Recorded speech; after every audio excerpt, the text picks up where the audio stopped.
What's up YouTube, welcome back to the channel on Castology. Today we're doing a beginner's Dead by Daylight guide. Hopefully today you'll grab something out of it and you'll be better in the fog. I'll be giving 5 tips out today. Make sure you stay till the 5th tip because that's probably one of the most important tips I can ever give someone that's starting this game. Again, this is a beginners to intermediate guide, so for all the advanced players, you're still welcome to watch. You might get something out of it, but let's just hop right in. Tip number 1, gens before friends.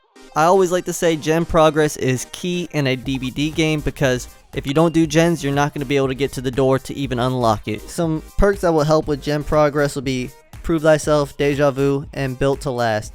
These perks specifically help with gen progress and doing them faster, but all in all, if you stick on gens more often than not, you will have a better chance of getting out the fog. Also, another key point to add, try not to 3-gen den yourself where you have 3 gens really close together at the end game.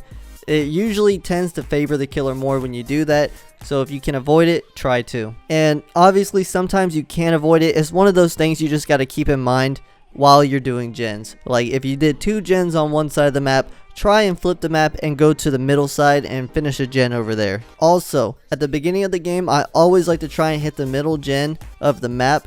If not, you can always hit the 3 closest gens and kind of go from there. Sometimes you can't always hit the gens because a killer keeps coming back, but typically you want to try and focus the ones that are most central first, and then you want to separate them as the game goes on. Tip number 2, be aware of your surroundings. When you're on a gen, don't just stare at the gen and focus on the skill checks. Look around, try and see where the killer's at, so then he doesn't sneak up on you and snatch you off the gen. So many times I see this with newer players when they're not looking around, they're just staring at the gen. It really helps a lot if you can figure out where the killer's at, because then you can figure out escape routes whenever he's coming to the gen. Look around, see if you can find pallets, see if you can find any places to hide, windows, vaults, all that kind of stuff really helps in a game. Tip number 3, if you are a new player, run Windows of Opportunity. This perk will help you so much when it comes to running from the killer and finding places to be able to loop him. Windows of Opportunity gives you so much information whether a pallet's dropped, if there's no pallet, and where all the windows are. Preferably, if you do run this perk, I would like you to run it with life. If you run it with life, you will then gain a speed boost once vaulting a window. Keep in mind, if you're a newer player, you're not going to be looping the killer crazy. It just takes time. You just need to practice, but trust me, it will get better as time goes on. Just keep working on it, keep figuring out the maps, and keep watching my videos so then you can get updated videos on the best perks and metas in the game. Tip number 4, play the killer. So many times people get on the game and they just pick one person to main, either survivor or killer.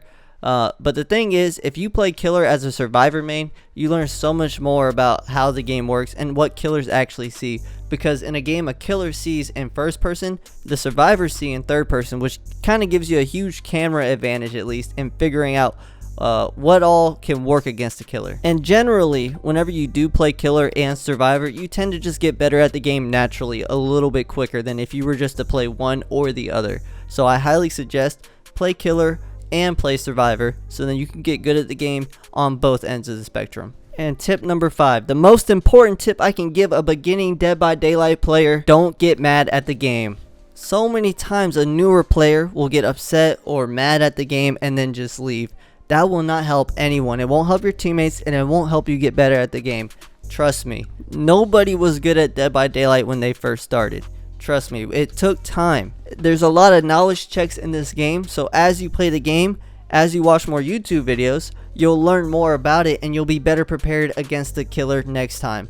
Let's say you die early on the hook, spectate your teammates that might be doing a little bit better than you. You might see some loops that you didn't see before, as well as you might learn some things about the killer you didn't even know he could do. Also, if you do get on hook or if you're in chase, after you get caught, maybe think about how you could have did that loop a little bit differently. If you should have threw the pallet or not.